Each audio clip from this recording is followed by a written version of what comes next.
یہ 4 افراد ہیں اور کہتے ہیں کہ 2 ووٹ چاہیے. اور بہرحال ان میں سے کون کدھر جاتا ہے کیا نہیں، لیکن معاملات جو ہیں وہ کہہ رہے ہیں کہ جو میجک نمبر ہے وہ پورا کیا جا چکا اور اکثریتی رائے سے یہ اپروو ہو جائے گی.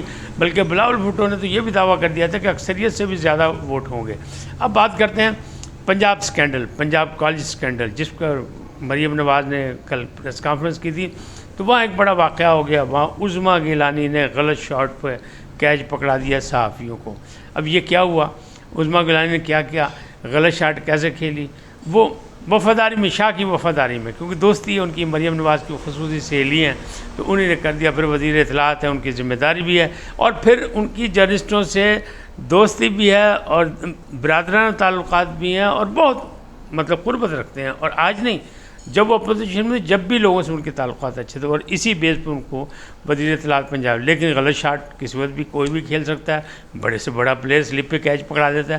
انہوں نے بھی ایک سلپ کا کیچ پکڑا دیا. وہ کیا تھا کہ پریس کانفرنس سے پہلے انہوں نے کہا جناب بڑی اہم پریس کانفرنس ہونے جا رہی ہے، کوئی صحافی نے کوئی انتشار پھیلانے کی کوئی کی، یا فساد برپا کرنے کی کوئی کی، یا غلط رنگ دینے کی کوئی کی، تو پھر اسی آخری حد تک جاؤں گے اور اس کی نوکری کو بھی خطرہ ہو سکتا ہے. اور یہ وہ یعنی انڈائریکٹ انہوں نے دھمکی دے دی. اب اس کی وضاحت ہے عظمیٰ کہ بخاری جو مرضی کریں، مطلب جو مرضی کر سکتی ہیں، ظاہر ہے کہ انہیں کس بیس پہ کہا، کیا ان کے تناظر تھے. لیکن جو اس کا رزلٹ نکلا اور جس طرح وہ کلپ چلایا گیا سوشل میڈیا پر، سوشل بریگیڈ سے لے اڑیا اور وہ ان کو لینے کے دینے پڑ گیا کہ پنجاب حکومت کے لیے ایک نیا مسئلہ کھڑا ہو گیا. مریم نواز نے سیدھی سی بات کی کہ طالبہ زیادتی جو ہے وہ نہیں ہوئی ہے، یہ صرف گھٹیا سازش کی گئی ہے، اور اس کا جو شکار ہے وہ خاتون کون بنا کون نہیں، کہیں ایف آئی آر درج نہیں ہے، کوئی سامنے نہیں آیا، اور اس میں چانسز یہی ہیں کہ پی ٹی آئی جو ہے ملوث ہے.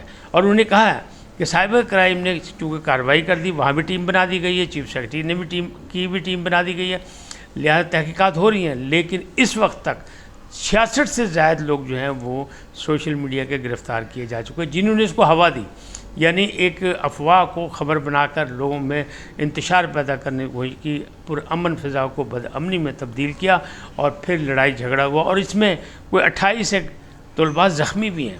تو لاٹھی چارج ہوا تھا، تو یہ سارا کچھ تو ہے، اس کا بھی پا ہونا چاہیے کہ کون ذمہ دار ہے کون نہیں، ملزمان کو سزا ملنی، سب کچھ ہونا چاہیے.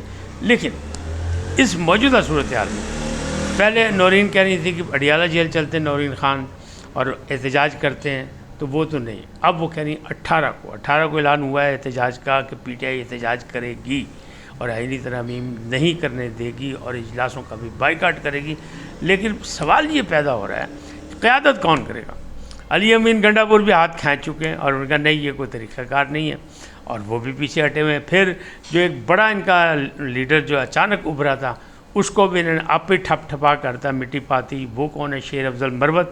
وہ آج کل بیمار ہیں، ان کا اپنا یہ دعویٰ ہے. لیکن دوسری جانب سے کہا نہیں جی ان کو زہر دے دیا گیا. تو یہ عجیب و غریب افواہیں چل رہی ہیں. لیکن پھر بھی اچھا، بیرسٹر جو گوہر ہیں ان کی تو چیئرمینی خطرے میں پڑ گئی ہے، ان کو عمران خان نے بزدل کہا تھا. پھر وہ اس وقت بھی جو ہے وہ جو معائنے کے بارے میں میڈیکل کا جو تھا، جس میں شوکت خانم کے ڈاکٹر عاصم نہیں جا سکے، اس کے بھی جو انہیں رپورٹ اوپن کی اور سوشل میڈیا پہ ڈالی، تو اس پر بھی وہ تنقید کا نشانہ ہو رہا ہے کہ نہیں جی یہ تو کوئی گورنمنٹ اب مل کے کھیل رہے ہیں یا یہ اسٹیبلشمنٹ سے مل گئے ہیں. تو ان پر بھی بڑے اعتراض ہو رہے ہیں. اب ایک طرف انہوں نے اجلاسوں کا بائیکاٹ کرنا ہے، جبکہ ان کو سب نے مشورہ یہ دیا تھا کہ پارلیمنٹ کے اندر لڑائی لڑے، لیکن ایک بار پھر انہوں نے بائیکاٹ کا فیصلہ کرے. دوسری طرف جو ہے وہ ہو گیا 18 اکتوبر کو احتجاج کا. تو قیادت کون کرے گا؟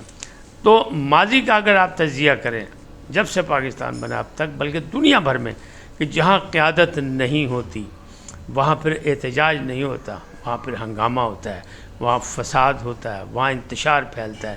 تو اگر بغیر قیادت کی یہ پھر آ گئے تو کیا ایک اور 9 مئی کا پروگرام ہے. لیکن اتنی تعداد میں اب لوگ آئیں گے نہیں، اس لیے کہ 9 مئی کے رد عمل میں جو لوگوں کو ہوا کہ لوگوں کو کوئی لیگل ایڈ نہیں دی کسی نے، پارٹی نے، کسی نے ان کا حال نہیں پوچھا، جو لوگ جیل میں ہیں وہ جیل میں ہیں، جو ملٹری کے حوالے ہیں وہ ملٹری کے حوالے ہیں، کوئی کسی کا پرسان حال نہیں ہے.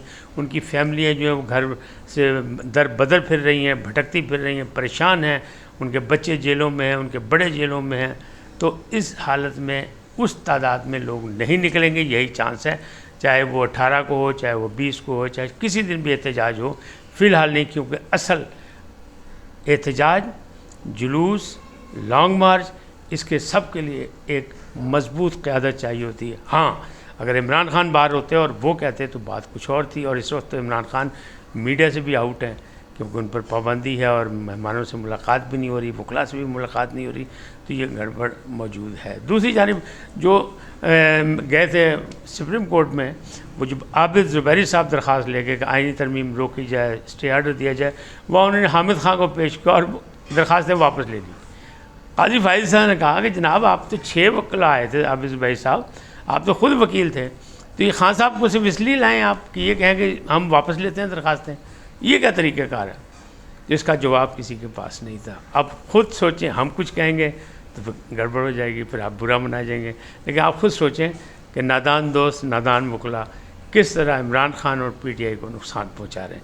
اس وقت تک اتنا ہی، پھر ملیں گے نئے موضوع کے ساتھ۔ جاتے جاتے آپ سے درخواست، آئیے ان کو سبسکرائب کریں، لائک کریں اور گھنٹی کا بٹن دبانا نہ بھولیں، بلکہ اپنی قیمتی رائے کا اظہار اپنی شخصیت کے مطابق کریں۔ سدا سلامت رہیں، اللہ نگہبان۔